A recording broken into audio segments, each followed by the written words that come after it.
Assalamu alaikum. I am Mohsin Gill and welcome to all students in the course STAT 630 Research Method. آج ہم research method کا lecture number 12 کو study کرنے جا رہے ہیں. لیکچر نمبر 12 میں جو ہم نے ٹاپک چوز کیا اس name ethical issue in research. Ethical issues کو پہلے لیکچر میں بھی ہم نے ڈسکس کیا ہے جو کہ آپ کی بک پہ جو ہے وہ لیسن نمبر 30 ہے, اور اس کے بعد یہ ethical issue in research continue ہوتی ہے لیسن نمبر 14 میں بھی, جو ہم نے اس کو لیکچر نمبر 12 میں ڈسکس کرنے جا رہے ہیں. تو ایتھیکل ایشو ان ریسرچ کو ہم نے پچھلے لیکچر میں بھی ڈسکس کیا, آج کے لیکچر میں بھی ڈسکس کریں گے. میں نے وہاں پہ آپ کو بتایا تھا کہ ایتھیکل ایشوز کیا ہوتے ہیں ریسرچ میں, فار ریسرچر کے لیے کون کون سے ایتھیکل ایشوز کو, ایتھیکل اکوپمنٹس کو فالو کرنا پڑتا ہے. اب دیکھیں, ایتھیکل کا مطلب ہے کہ کسی بندے کے ساتھ جو آپ نے ایگریمنٹس کیے جاتے ہیں ان کو توڑا نہ جائے, ٹھیک ہے. اور جب آپ ان کو توڑ دیتے ہو, جو ان کے ساتھ ایگریمنٹ کیے جاتے ہیں, جو ان کے ساتھ وعدے کیے جاتے ہیں, تو وہ پھر نان ایتھیکل ہو جاتی ہے چیز. ایتھیکل کا مطلب ہے کہ آپ جو لوگوں کے ساتھ جو بات کرتے ہو, جو ان کے ساتھ وعدے کرتے ہو, جو ایگریمنٹ کرتے ہو, ان کو پورا کیا جائے. دس از ایتھیکل. اب ایتھیکل ایشو میں جو سب سے پہلا ریسرچ میں نان ایتھیکل ایشو آتا ہے, اس میں کیا ہے کہ deception occur when subject tell the half truth to the researcher. Deception کیا ہوتی ہے؟ ڈسیپشن ہوتی ہے دھوکہ بازی. یہ اس وقت موجود ہوتی ہے جب جو رسپونڈنٹ ہے, سبجیکٹ ہم کسے کہتے تھے پچھلے لیکچر میں ہم نے ڈسکس کیا, سبجیکٹ ہم رسپونڈنٹ کو کہتے تھے جو کہ ہمیں بتا رہا ہوتا تھا. ہم ریسرچر جس بندے سے جا کے کسی بھی اسپیشل ٹاپک کے اوپر آنس کرتا ہے اور وہ اس کے بارے میں کچھ نہ کچھ جانتا ہوتا ہے, تو اس کو ہم کہتے ہیں. اب سبجیکٹ نے جب ہاف ٹروتھ بتایا, آپ کسی بھی ٹاپک کے اوپر, کسی بھی معاملے کے اوپر اس سے بات کرنے گئے اور اس نے آپ کو ہاف ٹروتھ بتایا, آدھا سچ بتایا, آدھا نہیں بتایا. فار ایگزامپل کوئی مرڈر کیس آ جاتا ہے تو کسی بندے سے تشخیص کی جاتی ہے. اب وہ کہتا ہے کہ میں نے اپنی آنکھوں سے یہ سارا دیکھا ہے, لیکن اس نے اپنی آنکھوں سے دیکھا نہیں ہوتا بلکہ اپنے کانوں سے سنا ہوتا ہے. تو یہ ہاف ٹروتھ کی شیپ میں آ جاتے ہیں کہ ابھی آپ نے فل ٹروتھ بندے کو نہیں بتا رہے, ریسرچر کو ہاف ٹروتھ بتا رہے, تو اس وقت دھوکہ بازی آ جاتی ہے. فرسٹ نان ایتھیکل ایشو آتا ہے اور آپ کے پاس ریسرچ میں. تو جب یہ ریسرچر کو ایتھیکل اس ڈسیپشن کا سامنا کرنا پڑتا ہے تو اس کی ریسرچ کو بڑا افیکٹ ہوتا ہے. اس وجہ سے ایتھیکل ایشو ان ریسرچ میں سب سے پہلے جو ہے وہ ڈسیپشن آتی ہے ٹرم. اس کے بعد جو سیکنڈ ٹرم آتی ہے ایتھیکل ایشو ان ریسرچ میں, وہ ہے رائٹ آف پرائیویسی. ریفیوز, آپ کو ڈیفائن اس میں نظر آ رہا ہے, refuse to answer of any question during interview. یہ پرائیویسی کے رائٹس ہوتے ہیں جو ہمارا ریسپونڈنٹ ہوتا ہے, جو ہمارا آنس کر رہا ہوتا ہے. مثال کے طور پر آپ نے اکثر ٹی وی شوز میں انٹرویوز دیکھے ہوں گے, اینکر پرسن جو ہوتے ہیں وہ انٹرویو کر رہے ہوتے ہیں اور وہاں سے وہ آنس مختلف قسم کے آنس جو ہیں, مختلف ٹائپس کے آنس وہاں سے ان سے آنس کرتے ہیں, اور ان کی مرضی ہوتی ہے کچھ کویسچنس کے وہ آنس دیتے ہیں, کچھ کویسچنس کے وہ آنس نہیں دیتے. وہ کہہ دیتے ہیں کہ ان کویسچن کا آنس میں نہیں دے سکتا. تو اس طرح یہ رائٹ آف پرائیویسی میں آتا ہے کہ آپ ریفیوز کر سکتے ہیں to answer of any question during interview. آپ انٹرویو دے رہے ہیں تو یہ آپ کا رائٹ آف پرائیویسی ہے. پرائیویسی کا یہ حق ہے رسپونڈنٹ کا کہ وہ آپ کو کچھ کویسچنز کا جواب دینا چاہے تو دے, کچھ کویسچنز کا جواب نہ دینا چاہے تو نہ دے. آپ اس پہ کوئی زور زبردستی کر کے اس سے اس کویسچنز کا آنسر نہیں لے سکتے. یہ بھی ایتھیکل ایشو میں آتا ہے کہ رائٹ آف پرائیویسی, کہ آپ کو جو ریسپونڈنٹ ہے کچھ کویسچنز کا آنسر دے رہا ہے, کچھ کویسچنز کا نہیں آنسر دے رہا, تو آپ زبردستی یا پاور کے ساتھ اسے ان کویسچنز کا آنسر ریسیو نہیں کر سکتے, کیونکہ یہ اس کی رائٹ آف پرائیویسی ہے کہ وہ اس کویسچنز کا آنسر دے, چاہے جن کویسچن کا آنسر نہیں دینا چاہتا ان کویسچنز کا آنسر نہ دے. تو اکثر یہ آپ نے ٹی وی شوز میں انٹرویوز کے درمیان بھی دیکھا ہوگا. اس کے بعد جو تھرڈ ٹرم آتی ہے ایتھیکل ایشو میں, it's name is confidentiality of sponsor. اس میں کیا ہوتا ہے کہ جو اسپانسر کسے ہم کہتے تھے, ہم نے پچھلے لیکچر میں ڈسکس کیا. اسپانسر ہم اس بندے کو کہتے تھے جو کہ ریسرچ کروا رہا ہوتا تھا, اور یوزر اس بندے کو کہتے تھے جو یوزر بھی ہم اسے اسپانسر کو کہتے ہیں نا. سبجیکٹ ہم ریسپونڈنٹ کو کہتے تھے جس سے ہم آنس کرتے تھے, اور ریسرچر ہوتا تھا. یہ تین پارٹیز ہوتی تھی ریسرچ میں. ہم پچھلی لیکچر میں پڑھ کے آئے تھے پارٹیز ان ریسرچ کہ کون کون سے بندے ریسرچ میں شامل ہوتے ہیں. ایک ریسرچر ہوتا ہے جو ریسرچ کر رہا ہوتا ہے, ایک اسپانسر ہوتا ہے جو ریسرچ کروا رہا ہوتا ہے, اور ایک جو ہے ہمارے پاس سبجیکٹ ہوتا ہے جو کہ ہمیں ریسرچر جس کے پاس جا کے کسی اپنی ریسرچ کے متعلق کچھ کویسچن کرتا ہے اور وہ ہمیں اس ریسرچ کے متعلق کچھ معلومات فراہم کرتا ہے, وہ سبجیکٹ کہلاتا ہے.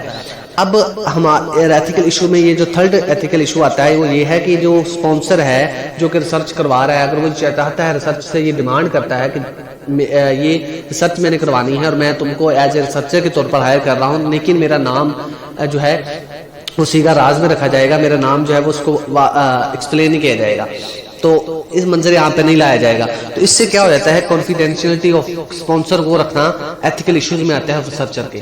ریسرچر کو اگر اسپانسر اپنا نام ظاہر نہیں کرنا چاہیے چاہتا تو اسپانسر کا ایتھیکل وہ آپ کے پاس اس کا ایتھیکل ایشوز میں آتا ہے کہ اس کی کانفیڈینشیلٹی کو قائم رکھے، اسپانسر کا نام کسی کو نہ بتائے، چاہے وہ کسی سے بھی آنسر کرنا چاہتا ہے تو اس سے بتائے کہ یہ ایتھیکل ایشو میں ہے. اس نے ہمیں جو اسپانسر ریسرچ ہمیں کر رہا ہے، ہماری ریسرچ کو جو اسپانس کر رہا ہے، اس نے اپنا نام ظاہر نہیں کرنا چاہتا، اس لیے آپ مہربانی کر کے اس کے آنسر کے متعلق کچھ، اس کے نیم کے متعلق کچھ بھی کویسچن نہ کرے.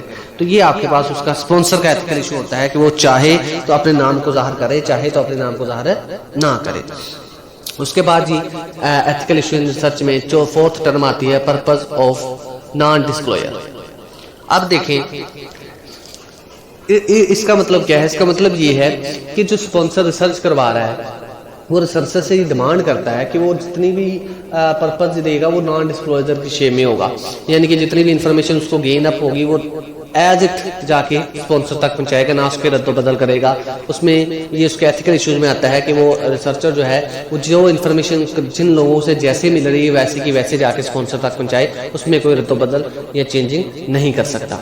اس کے بعد جو ففتھ ٹرم آتی ہے ایتھیکل ایشو میں وہ ہے ڈی بریفنگ. ڈی بریفنگ کیا ہے جی؟ ڈی بریفنگ ہے کہ آپ جب ریسرچر جو ہے ریسرچ کر رہا ہوتا ہے تو اس کو یہ چاہیے کہ وہ جس سے ریسرچ کر رہا ہے اس کو مکمل بریف کرے، یعنی کہ آپ کی ریسرچ کے متعلق مکمل بتائے کہ یہ ہم ریسرچ کیوں کر رہے ہیں، کہاں پہ چل رہی ہے، کس وجہ سے چل رہی ہے.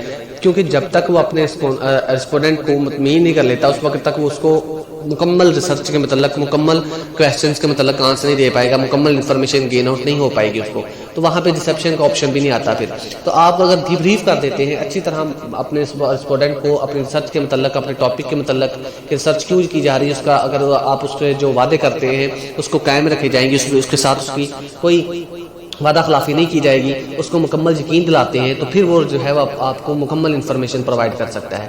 تو یہ آپ کے پاس ففتھ ٹرم آتی ہے ایتھیکل ایشو ان ریسرچ میں. اس کے بعد جو ہے یہ 5 ٹرمز ہم نے پڑھی ہیں ایتھیکل ایشو ان ریسرچ میں آج کے ٹاپک میں. اور اس کے بعد ہم نے دیکھنا ہے کہ ریسرچر اس کے team, researcher and its team کے لیے کیا کیا ٹاپکس آتے ہیں. فرسٹ ہے جی سیفٹی. پہلا کہ ریسرچر کو جو پہلی ڈیمانڈ ہوتی ہے، researcher responsibility to design a project so the safety of all interviews, surveys, experiments or observer is protected. کہ ریسرچر کی پہلی ذمہ داری کیا ہوتی ہے؟ ریسرچر کی پہلی ذمہ داری ہوتی ہے سیفٹی. سیفٹی کس طرح کہ اس کا جس سے وہ جواب لے کے آ رہا ہے اس سے اس نے وعدہ کیا اس کا نام جو ہے وہ سیکھر راز میں رکھا جائے گا، اس کو کوئی نقصان نہیں ہوگا اس کی ریسرچ سے، اس کو بھی اس کی بھی سیفٹی ریسرچر کے ذمہ ہے. اور اگر اس جو ریسرچ کروا رہا ہے اس کا بھی سیفٹی ریسرچر کے ذمہ ہے، اور جو اس کے ساتھ ریسرچ کر رہے ہیں، جو اس کے ساتھ کلیگز ہیں، اس کے جو اس کے ساتھ کام کر رہے ہیں، اس کی سیفٹی جو ہے وہ ہیڈ ریسرچر جو ہے اس کے ذمہ ہے. تو سیفٹی پہلی ریسرچر کے ورک میں آتی ہے. تو اپنے کام کرنے والوں کو، اپنے اسپانسر کو اور اپنے جو ایکسپیریمنٹ ہیں، جو سرویز کی جا رہی ہے، جو انفارمیشن حاصل کی جا رہی ہے، وہ بھی لیک آؤٹ نہ ہو، اس کی بھی سیفٹی ریسرچر کے ذمہ ہوتی ہے. اس کے بعد سیکنڈ جو آتی ہے ایتھیکل بیہیویئر آف اسسٹنٹ. اس میں کیا ہے جی؟ اس میں ہے کہ جو ایتھیکل بیہیویئر آف اسسٹنٹ میں کہ جو ریسرچر جو ہے اپنا اسسٹنٹ جو بھی ہائر کر رہا ہے، ایک ریسرچر ہے فار ایگزامپل ایک اسپانسر نے کہا کہ اسپانسر ایک ریسرچ کروانا چاہتا ہے کوئی بندہ، اور اس نے ایک ریسرچر کے ساتھ کانٹیکٹ کیا کہ میں نے یہ ریسرچ کروانی ہے، اور آگے وہ جو ریسرچر ہے وہ ریسرچ کرنے جا رہا ہے تو کچھ اپنے اسسٹنٹ کو ہائر کرتا ہے. تو اب جو اسسٹنٹ ہیں ان کی ایتھیکل یہ وہ کہیں جا کے کسی دو نمبری میں ملوث نہ ہوں، وہ کہیں اپنی آپ کی انفارمیشن کو لیک نہ کر دیں. وہ اگر آپ اس کو بتا دیتے ہیں کہ اسپانسر کا نیم، تو وہ کسی کو نیم نہ بتا دیں. تو آپ کی خود کا ایتھیکل ہونا اور آپ کی جو اسسٹنٹ ہیں ان کا ایتھیکل ہونا بھی ریسرچر کے ذمہ ہوتا ہے کہ آپ جن کو ہائر کر رہے ہیں وہ آپ کی اعتماد کے قابل ہیں یا نہیں ہیں، جن کو آپ اس ورک میں انٹر کر رہے ہیں، اس ریسرچ میں شامل کر رہے ہیں، وہ آپ کے اعتماد کے قابل ہیں یا نہیں ہیں. تو ایسے بندے ریسرچ میں شامل کیے جاتے ہیں جو کہ ایتھیکل بیہیویئر رکھتے ہوں، اور ایسے بندے اگر وہ شامل کر لیتا ہے ریسرچر جو ایتھیکل بیہیویئر نہ رکھتے ہوں تو یہ ریسرچر کی غلطی ہوتی ہے. تو ایتھیکل بیہیویئر آف اسسٹنٹ بھی ریسرچر کی ہی ذمہ داری ہوتی ہے. اور اس کے بعد جی ہے نیکسٹ تھرڈ ٹرم ہے پروٹیکشن آف anonymity. اب یہاں پہ یہ دیکھیے کہ researcher and assistant should protect the confidentiality of the sponsor information anonymity of the respondent. اب یہ جو تیسرا ورک ریسرچر کے ذمہ ہوتا ہے وہ یہ ہوتا ہے پروٹیکشن آف anonymity، یعنی کہ آپ کا جو اسپانسر ہے اس کی کانفیڈینشیلٹی، اور اس کے بعد جو اس کا آپ کا ریسپونڈنٹ ہے جس کو آپ سبجیکٹ کہتے ہیں اس کا بھی نام جو ہے وہ صیغہ راز میں رکھنا، کسی کو منظر عام پہ نہ آنے دینا، کس کو آپ کی ریسرچ سے نقصان نہ ہو، نہ اسپانسر کو، نہ آپ کے جو ریسپونڈنٹ ہے جو کہ آپ کو ریسرچ کا آنس دے رہا ہے، آپ کے ریسرچ کے متعلق انفارمیشن دے رہا ہے. دونوں کی پروٹیکشن جو ہے، دونوں کی حفاظت ریسرچر کے ذمہ ہوتی ہے. آپ کی جو ریسرچ کرنے جا رہے ہیں، آپ کی ریسرچ کی وجہ سے نہ آپ کا ریسپونڈنٹ متاثر ہونا چاہیے، ہارمڈ ہونا چاہیے، اور نہ ہی آپ کا اسپانسر اس سے ہونا چاہیے. تو اسپانسر اور آپ کے ریسپونڈنٹ کی دونوں کی جو آپ کے پاس پروٹیکشن ہوتی ہے وہ ریسرچر کے ذمہ ہوتی ہے. اور اس کے بعد اس کی فورتھ ٹرم آتی ہے پروفیشنل اسٹینڈرڈ. ہر جو بھی مختلف پروفیشنز، مختلف یونیورسٹیز کوئی بھی ریسرچ کرواتی ہیں تو اس کے مختلف سٹینڈرڈز ہوتے ہیں. Various standards of ethic exist for the professional researcher.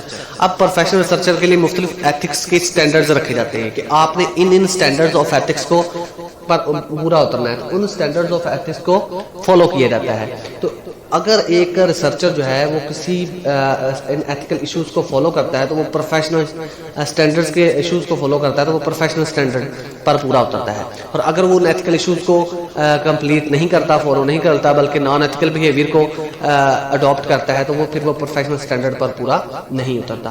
تو یہ کچھ ریسرچر اس کی ٹیم کی ذمہ داریاں ہوتی ہیں. ریسرچر پر ذمہ داریاں ہوتی ہیں کہ وہ سیفٹی کو برقرار رکھے، اپنے ایتھیکل بیہیویئر آف اسسٹنٹ جو اسسٹنٹ کے طور پر ہائر کر رہا ہے لوگوں کو، ان کی ایتھیکل بیہیویئر کا ذمہ دار ہوتا ہے، پروٹیکشن آف anonymity کا ذمہ دار ہوتا ہے، پروفیشنل سٹینڈرڈ کا بھی. اور اس کے بعد آج کے ہم نے لیکچر میں ریسیپشن کا ہوتی ہے، right of privacy, confidentiality of sponsor, اور مختلف 5 terms of ethical issue research میں اسٹڈی کی. آج کے لیکچر میں اتنا ہی. نیکسٹ لیکچر میں ہم نیکسٹ ٹاپک کے ساتھ حاضر ہوں گے. شکریہ.